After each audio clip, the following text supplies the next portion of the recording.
కార్తీక పురాణము 20వ అధ్యాయము. పురంజయుడు దురాచారుడగుట. జనక మహారాజా చాతుర్మాస్య వ్రత ప్రభావం వినిన పిమ్మట వశిష్ఠునితో, గురువర్య, కార్తీక మాస మాహాత్మ్యమును ఇంకనూ వివరించవలెనని కోరిక కలుగుచున్నది. ఈ వ్రత మహాత్మ్యమును ఇంకనూ విశేషములు గలవా అని సంశయము కూడా కలుగుచున్నది. ఈ నా సంశయము నివారణ కొరకు మరిన్ని ఉదాహరణను వివరించి నన్ను కృతార్థులను చేయుము అని కోరెను. ఆ మాటలకు వశిష్ఠుల వారు మందహాసముతో నవ్వి, ఓ రాజా, కార్తీక మాస మాహాత్మ్యము గురించి అగస్త్య మహాముని అత్రి మహామునికి జరిగిన ప్రసంగం ఒకటి కలదు, దానిని వివరించదను, ఆలకింపుము అని కథా విధానముగా ఇట్లు వివరించను. పూర్వం ఒకప్పుడు అగస్త్య మహామహర్షి అత్రి మహర్షిని గాంచి, ఓ అత్రిముని, నీవు విష్ణు వంశయందు పుట్టినవాడవు కదా, కార్తీక మాహాత్మ్యము నీకు ఆమూలాగ్రహమును తెలియను కదా, కాన దానిని నీవు వివరించమని కోరెను. అంత అత్రి మహాముని, కుంభ సంభవ, నీవడిగిన ప్రశ్న వాసుదేవునకు ప్రీతికరమగులచే మత్తమయ్యి ఉన్నది. కార్తీక మాసములో సమానమగు మాసము, వేదములతో సమానమగు శాస్త్రము, ఆరోగ్య సంపదకు సాటియగు సంపద లేదు. అటులచే శ్రీమన్నారాయణుని కంటే వేరు దేవుడు లేడు. ఏ మానవుడైనను కార్తీక మాసము నదిలో స్నానము చేసినను, శివకేశవుల ఆలయమునందు దీపారాధన చేసినను, లేక దీపదానము చేసినను అపారమైన ఫలితము కలుగును. ఇంకొక ఇతిహాసము కూడా వినుము. త్రేతాయుగమునందు పురంధ్రుడనని సూర్యవంశపు రాజు అయోధ్య నగరమును రాజధానిగా చేసుకుని రాజ్యమేలుచుండెను. అతడు సమస్త శాస్త్రములు చదివి పట్టాభిషిక్తుడై న్యాయయుగ రాజ్యపాలన చేసెను.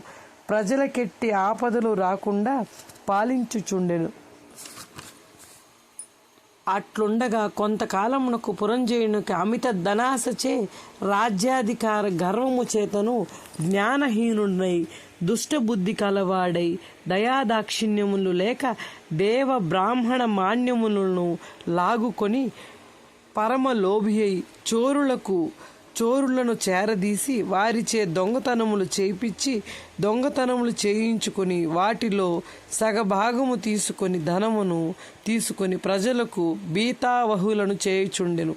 ఇట్లు కొంతకాలం జరుగుచుండగా ఈ నోట ఆ నోట తెలిసి కాంబోజి రాజులకు అందరి ఆ రాజు దౌర్బల్యానికి నలుదిక్కులా వ్యాపించి ఈ వార్త కాంబోజ, టెంకెణ, కొంకణ, కళింగాది రాజులు చెవున పడి వారు తమలో తాము ఆలోచించుకొని కాంబోజి రాజులు నాయకుడిగా చేసుకుని రథ, గజ, తురగ, పదాతి సైన్య బలాన్వితుడై రహస్య మార్గం వెంట వచ్చి అయోధ్య నగరమును ముట్టడించి నలువైపులా శిబిరములను అమర్చి నగరములు దిగ్బంధనములు చేసి యుద్ధమునకు సిద్ధపడింది.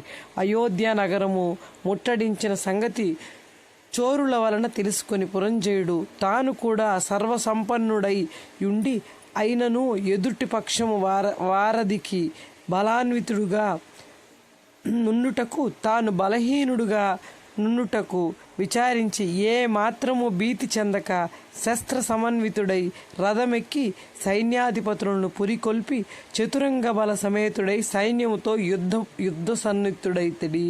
వారి ఎదుర్కొని డంకన భేరి మ్రోగించి సింహనాదము గావించి మేఘములు గర్జించినట్లుగా హుంకరించెను. శత్రు సైన్యుడై బడెను. ఇట్లు స్కాంద పురాణాంతర్గత వశిష్ఠ ప్రోక్త కార్తీక మాహాత్మ్యమందలి 20వ 20వ రోజు పారాయణం సమాప్తం. కార్తీక మాసమునందు మనం ఏమి చేసినా చేయకపోయినా దీపం విష్ణు ఆలయంలో కానీ శివాలయంలో కానీ పెట్టుకొని అటుల పిమ్మట బ్రాహ్మణులకు సద్బ్రాహ్మణులకు స్వయంపాక దానము, లేకపోతే దీపదానము, దక్షిణ సమేత వస్త్రదానము ఏది చేసినా అమితమైన పుణ్యము కలుగునని మన పెద్దవారు ఎప్పటి నుంచో చెప్పుచూ ఉన్నారు. మీకు ఎవరికి ఏది కుదురుతుందో అది చేసి ఈ కార్తీక మాహాత్యాన్ని మీరు కూడా అందరూ పొందుదురని మనస్ఫూర్తిగా కోరుకుంటున్నాను. Thank you friends, thank you.